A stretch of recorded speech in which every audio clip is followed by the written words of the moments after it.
So it's Calling looking... Jimi Hendrix a guitar legend would be an understatement. He was drunk most of the time. It's just... If I did that, nobody would appreciate it. I was trying to get into the astrology here. There's a full moon in Aquarius, of course, and I better say something about it, right? Especially since it trines the hell out of my Mars at 9 degrees, air, Aquarius, Libra. But the thing that I was zeroing in on for all of humanity, let alone that Venus is going backwards in Leo and it's going to be squaring Uranus, and this is just basic astrology. There's a lot of other things to consider that is blinding, I think, really. After a while, we can tell our story, right? Like the video I put up really came with a very deep feeling. That's why I put it up. It's like, you can't ignore your heart and how it feels, right? So the feeling, and what is the purpose with Venus being in Leo? Well, if you've ever seen Venus in any sign, really, but if you can see it in the sky, it's very beautiful. It's a beauty-oriented thing, but it's more than that, right? We would like to think. I mean, this is where Black Moon Lilith comes in, which is at 22 degrees, if I remember right. It's going to shift over from 23 to 22, I guess, because it's going retrograde, which is a factor. I consider Venus and Black Moon Lilith getting together and doing this dance in Leo. It's like double the power of the mysterious feminine that is, we don't know what happened to it. I mean, it's there, but it's not there. It's there. Be careful. It's probably pissed. Because it has to do with, people say Mother Nature, but really I like to say Virgin Nature. I would like to say a quality intelligence that is found inside of all things. I mean, boy, the Buddhists would say everything has consciousness, and so can we have enough respect? Like, can we stay still enough to meditate? Like to let in what is this thing going on? What, really, and there could be a big difference between men and women. And now I don't know where coming from saying that and things blowing up here, but really, because I don't want any part of as far as anything to do with those characters. Was never impressed. I'm doing pure awareness, which is always this moment now, and I think both of those characters are perfectly capable of achieving becoming purely aware. Getting back to goodness gracious. The fact that Pluto, okay, it was this month here, we're still in July, but it was just a few days ago on Thursday that Pluto went into further into Capricorn at 28 degrees, so it's squaring my Mercury. I'm doing one last round of being pummeled by Pluto. It's ghetto, man. It's just no fun at all. I'm fine. I'm fine. So, but anyway, well, having a node, it's squaring. It's really gonna zip through. I guess here it is at 28. It moves to 28 degrees Aries. The nodal axis is gonna keep squaring Pluto here. In August is what I'm looking at. It's just 28 degrees there, and it's a T-square with both the north and south node and Pluto. So for me, it's like amazing season of just having to get a lot of sleep. That's for sure. It's like, well, it's or I'm outside, but I really appreciate, there's other things going on for us, you know, I mean, boy, but that in the sky, I mean, if it's affecting you at all, the 28 cardinal, I feel for you. You know, for me, Mercury and Uranus, I mean, Mercury is big in my chart. Whew, hasn't been easy. So anyway, gosh, oh, here we go. We got Jupiter moving right into Taurus, like really quick. It's at 13 degrees. Well, this is going to be squaring my moon. I'm just kind of doing personal astrology now. Like if you know anybody whose Jupiter squares your moon, or their moon squares your Jupiter, but particularly when the Jupiter squares your moon, they aren't to be trusted. Period. Their motive of benefits getting are just selfish, getting into them. It could be emotionally taxing for you. Um, but anyway, so I'm kind of going through a little of that with Jupiter right now. It's like, okay, shit, you know, just sit through this season of um, losing a bit, you know, to tell you the truth. I mean, you know, Jupiter squares in general can mean money falling right out of your pocket. But what does money do anyway? I mean, what? Oh, nobody knows what to do with money. So anyway, God, that will come up. I mean, for everybody. Here we go. We got Jupiter moving towards Uranus. Boy, I, you know, I've got to play the lotto. I've got to, because for me, personal astrology again, but anybody that has Earth at 23 degrees, Jupiter is moving closer and closer. I suppose, you know, look at it here. Well, it's just cruising. Well, it looks like Uranus is going to go backwards before it really actually hits 23. See, it's not hitting 23 yet. Are you kidding me? I thought it actually hit 23. Oh, it hits 23 degrees, and that's where my Venus is. That's why I'm talking about it. Uranus hits 23 degrees. It goes the farthest into Taurus it's ever been this month on the 16th of August. And for me, um, I should be open. Well, I am open to love.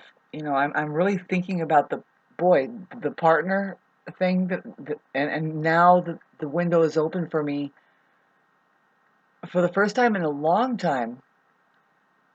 Um, that you know, I know how it is. I'm kind of, you know, going through something not void of a love life. There's something happening, and I really appreciate it. I'm not saying that it's completely the wrong thing. There just isn't any such thing as that when you keep looking at the biggest plans, especially if it is about love.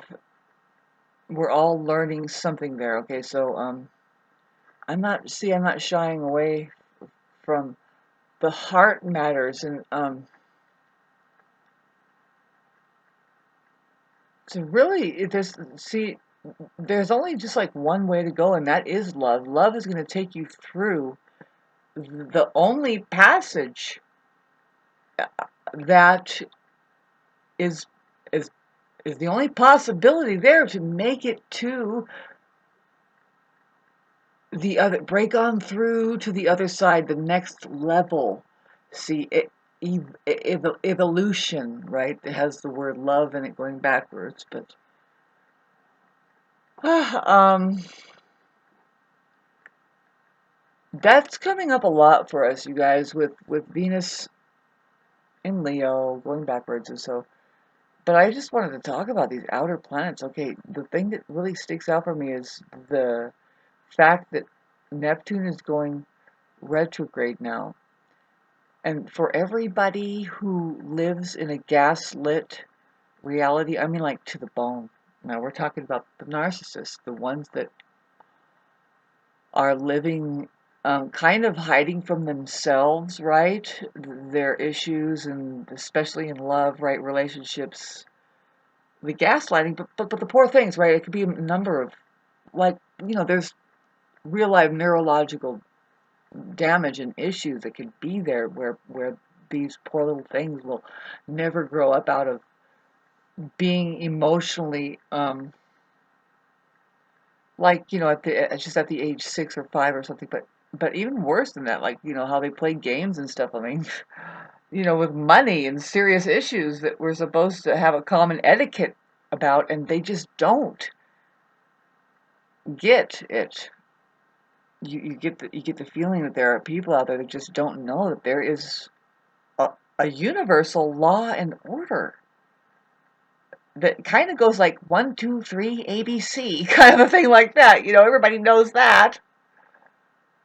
Like, does the elevator go all the way to the top? No. What is that thing? Did you know we're trying to elevate here? Oh God, evolve.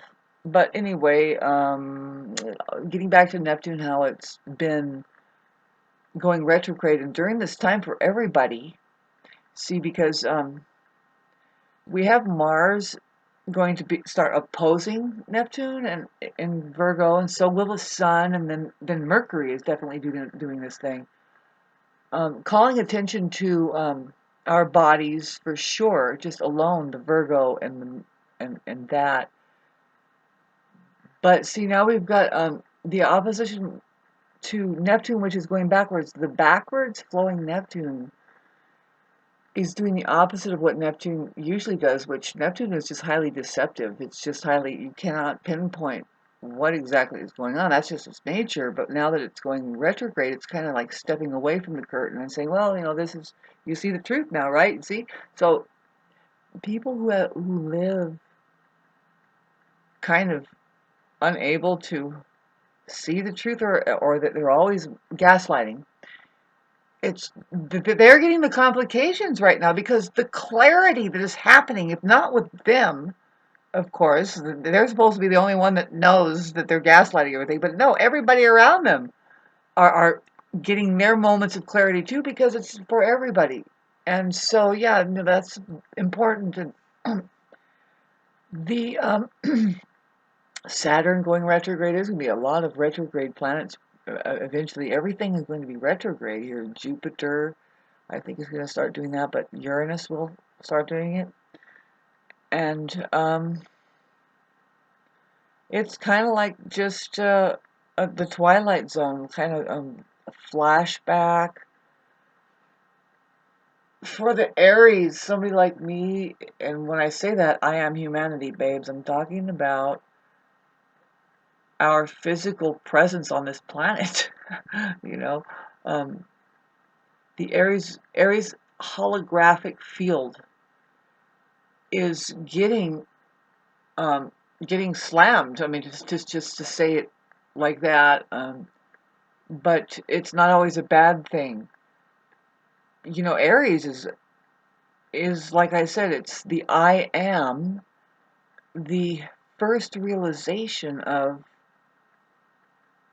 all of this, and it's very controversial. Of course it is. When we start getting closer and closer, I'm surprised my computer will start running when I start letting you know. We are the very power to reality. The universe is human, you know.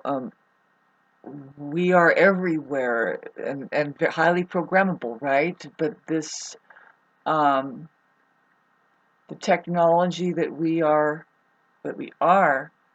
comes with downloadable interfacing, um, code language or symbology, or just basically software that is downloadable. We are software. So, and it's all here. It's what we know as being human, which includes our language, mainly the English language, and how, okay, so a lot of this information that I'm brushing over is being like hijacked, like our understanding of what even the English are, white people, black people, all the different races on the planet.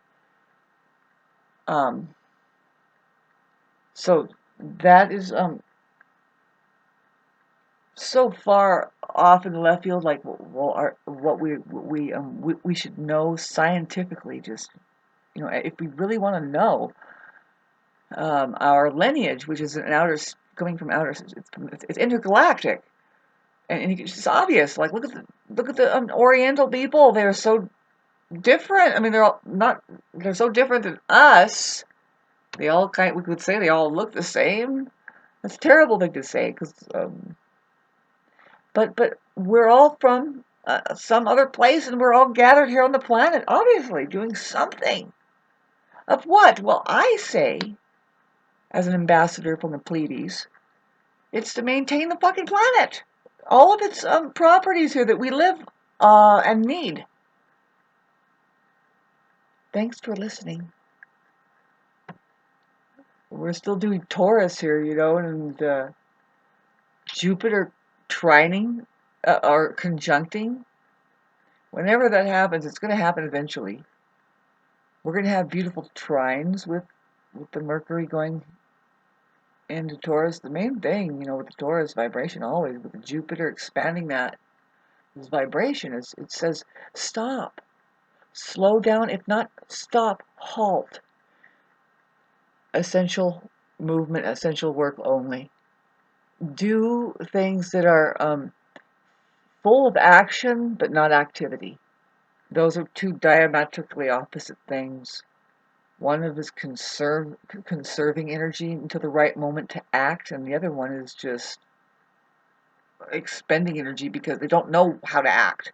And it's like, let's go, to the fucking recreation center. Recreation? Did you know it's recreation? By the way, like that.